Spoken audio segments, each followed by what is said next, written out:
A segunda temporada de Boku no Kokoro começou a lançar recentemente e o anime já tá dando o que falar. Seja pela produção, que tá muito bem feita, muito diferenciada pra uma obra nesse estilo, incluindo essa cena peculiar do beijo que eu pus na thumb, e apesar de não ser um vídeo focado em spoiler, pra não ser só uma clickbait, eu vou acabar falando sobre isso, mas mais pro final do vídeo, até pra não atrapalhar a experiência de alguém que não queira receber spoiler nenhum com relação a isso. E vale dizer que nem tudo são flores, afinal, Boku no Kokoro causou uma péssima impressão de entrada pra muitas pessoas. Tem muita gente que nem quis começar a ver porque tava associando com Takagi, com Kubo-san, dentre outros tipos de história. E principalmente, tem muita gente com determinado preconceito para com obras de romance. Não necessariamente faz sentido, apesar de que em algumas ocasiões eu vejo uma certa razão das pessoas reclamarem. Mas enfim, fica comigo até o final desse vídeo. Vai ser um vídeo muito bacana, tanto para quem gosta bastante de Boku no Kokoro, quanto para quem tava em dúvida se vale mesmo a pena ou não por diversos motivos diferentes.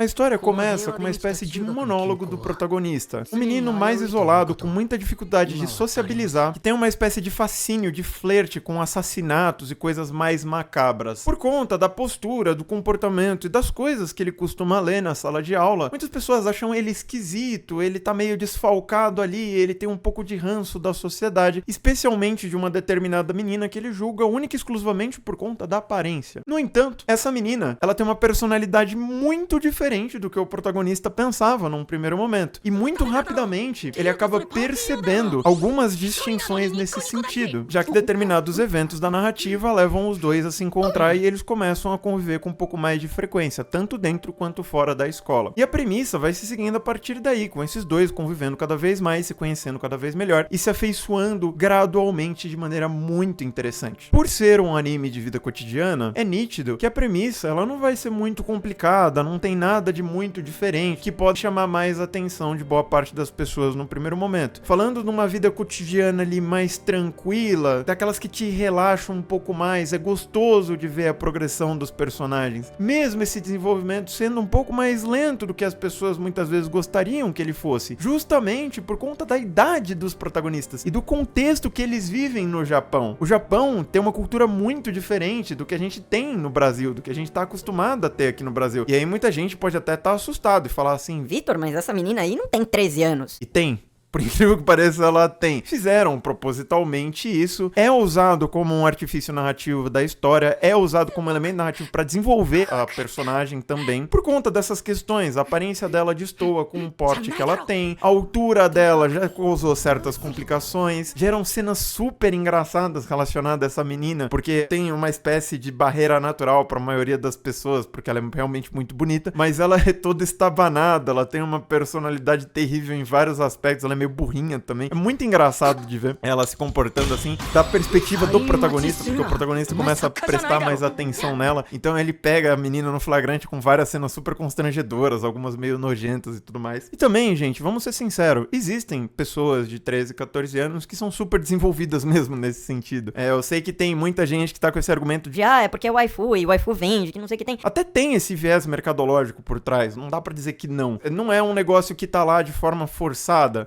no sentido de que, assim, botaram só pra vender mais. Não é bem assim. Tem um contexto por trás. Ao mesmo tempo, o protagonista, ele é muito mais interessante do que ele aparenta ser no primeiro momento. Porque ele é meio edzinho, emozinho. Ele tem sérios problemas de autoestima. Vira e mexe, ele tenta se comportar de acordo com o tipo de livro que ele lê. Então ele tenta ser um cara mais frio, ele tenta ser um cara mais indiferente. E por conta disso, é de se esperar que fosse um protagonista mais voltado pro Sasuke ou qualquer coisa do tipo. Mas não. Ele é muito mais gentil do que ele aparenta ser, ele é muito mais atencioso do que ele aparenta ser, porque o sentimento verdadeiro dele acaba transparecendo no final das contas. Esse carinho especial que ele tem com a menina é uma coisa que vai cativando ela gradualmente. Ela é uma menina muito bonita e tem muitas pessoas em volta dela, principalmente garotos, que chegam nela com intenções muito superficiais, de um jeito muito fútil e às vezes até de um jeito meio grosseiro, mas babaca. Já esse menino, não, ele se afasta por pura gentileza. Às vezes ele se prejudica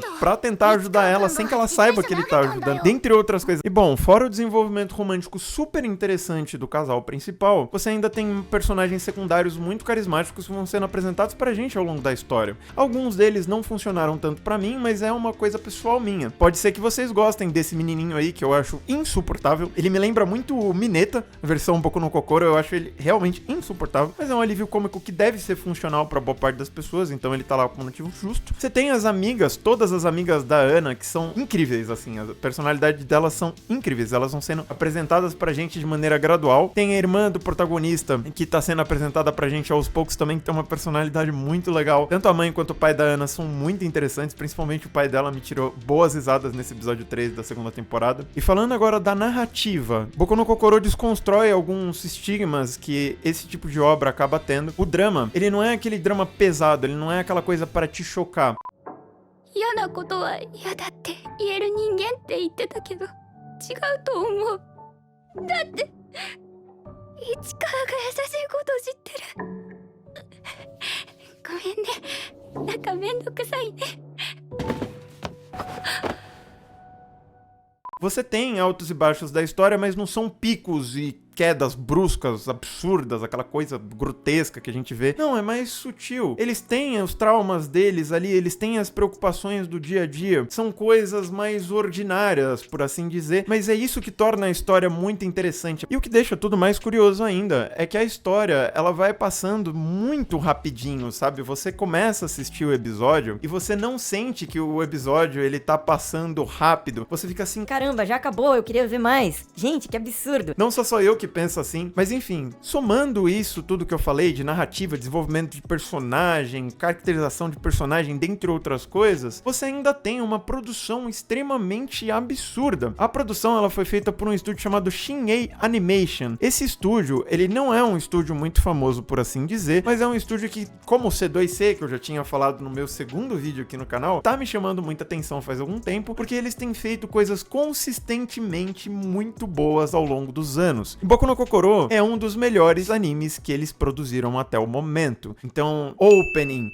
trilha sonora, ambientação, coloração, animação, dublagem, direção, dentre outras coisas, tá muito bem feitinho. Se você tá gostando desse vídeo até aqui, não esquece de deixar o like, compartilha com quem você achar que deve, se você achar que deve. E bem, abrindo um parênteses agora, voltando pro desenvolvimento do casal principal. Como eles desenvolvem individualmente ambos os protagonistas de maneira muito mais aprofundada do que o restante dos personagens, é de se esperar que boa parte do público acabe tendo um carinho muito mais especial por esses dois personagens em específico. Principalmente do protagonista, que tá ganhando mais destaque desde o começo da história, que a gente vê muito mais as coisas da perspectiva dele do que da perspectiva da Ana, principalmente com algumas sacadas que eles tiveram. Por exemplo, o protagonista, ele entra no modo mais alucinógeno ali, onde eles retratam as vozes da cabeça dele como se fossem outra pessoa, que vira e mexe tá dando conselhos do que ele deve, do que ele não deve fazer, pra ele criar coragem com algumas coisas, que ele fica meio travadão, pra ele tomar algumas atitudes que às vezes ele não tomaria, porque ele tá morrendo de vontade de fugir daquele ambiente, porque tá desconfortável.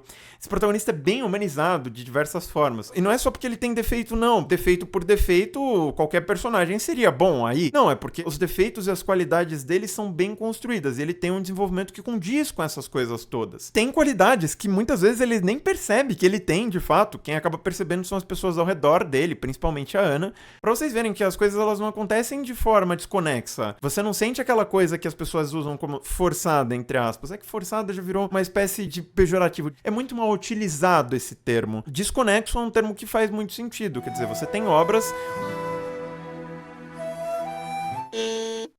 que muitas vezes o desenvolvimento dos personagens, ele acaba ficando incoerente em certos momentos. Então, do nada, o personagem, ele muda e você não entende o porquê. Ou do nada, o personagem, ele recebe algum benefício, alguma vantagem, sem um contexto prévio. E aí você fica pensando, Tá, tudo bem, eu só aceito. O que aconteceu? Ele deu sorte? em Boku no Kokoro não acontece muito disso. Eu sei que não dá pra dizer que não tem conveniência nenhuma de roteiro, porque toda santa coincidência que acontece com os personagens pode ser considerada conveniência de roteiro dependendo da maneira como você interpreta. Então eu não vou ficar botando pelo em ovo, nem discutindo se a perspectiva que fulaninho teve, que é diferente da minha, tá certa ou errada. Não é esse o foco do vídeo. Entretenimento é pra isso. meio nítido, depois que você assiste alguns episódios, você não precisa de muito esforço pra entender, que o casal principal, eles vão acabar ficando juntos em algum momento, de alguma forma. Primeiro, porque a concorrência romântica que eles enfrentam é quase inexistente. De vez em quando até aparece alguns potenciais rivais, tanto pra um quanto pra outro, mas é coisa muito pouca, assim, porque não é o foco da história ser um dramão nesse sentido, que nem eu falei, não é aquela montanha-russa toda. Mas enfim, apesar de muita gente considerar o romance mais travadão, você não se incomoda de não ter beijo rápido, você não se sente incomodado. O romance, ele não parece ser esquisito, ele não parece estar forçado. Você aproveita o processo, provando que determinados padrões que as pessoas consomem mais esse tipo de obra acabam tendo, eles podem ser trabalhados de maneira diferente, a depender do gosto e da maneira de escrita do autor. Então você tem animes com a mesma proposta de Boku no Kokoro, que fazem exatamente a mesma coisa, num ritmo muito similar, só que de forma diferente. Takagi-san, por exemplo. Kubo-san é outro exemplo. Mas mesmo assim, vão ter pessoas que vão adorar Boku no Kokoro e vão detestar Takagi-san, vão detestar Kubo-san, por conta dessas peculiaridades que Boku no Kokoro acaba tendo, por conta da maneira como o autor utiliza determinados artifícios narrativos pra contar a história dele. Até por isso, vocês podem ficar tranquilos. Eu acredito que enquanto tiver material pra adaptar, eles vão adaptar várias temporadas em sequência, talvez a cada 2 anos, provavelmente.